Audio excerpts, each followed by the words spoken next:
Ayan mga boss, FB nga pala tayo ngayon. Concern dito yung sir, ayan, dito nagana yung reverse light niya mga boss. Kaya dito sinubukan ko muna bago natin syempre palitan o ayusin eh. Ayan, pagsubok nito mga boss, switch on nyo tapos reverse nyo yung cambio. Ayan, talagang di nagana. Kaya dito mga boss, na-check up na rin namin yung mga bombilyo niya sa reverse light. Ayos naman mga boss. Kaya dito yan, rumekta na ako dito sa ilalim para dumapa. Ayan, tinignan ko, ayan, buo naman yung supply niya mga boss. Yung talong wire na yan mga boss. Ayan yung may tama mga boss, yung reverse switch niya. Ayan, bukod sa naglilake na yan, wala, may tama na talaga. Kaya dito, pinapalit na namin yan mga boss. Huwag nyo kakalimutan pala yung bulitas niya mga boss. Ayan na yung bagong reverse switch niya mga boss. Kaya sobrang haba nito mga boss, kaya pinutol ko pa to. Ayan, para hindi naman nakakulatay dito mga boss.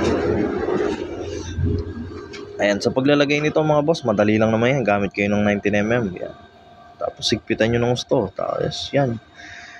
Pag-install nyo na yung mga niya, supply tsaka dikitin nyo lang yan mga boss. Wala naman kayong kalito dyan. Kung di gumana mga boss, ipalit nyo, ibaliktad nyo lang. Yan lang yan mga boss. Madali lang yan. Kaya kung may ganito kayong sasakyan, di na ganing reverse light nyo mga boss, pwede nyo gayahin to. Ayan, dyan, okay na mga boss. Kaya sinubukan ko na switch on, tapos reverse. Ayan, ganyan yung pagte-testing dyan mga boss. Ayan, tapos labas kayo, ayan, all goods na mga boss. Yun lang po mga boss, salamat.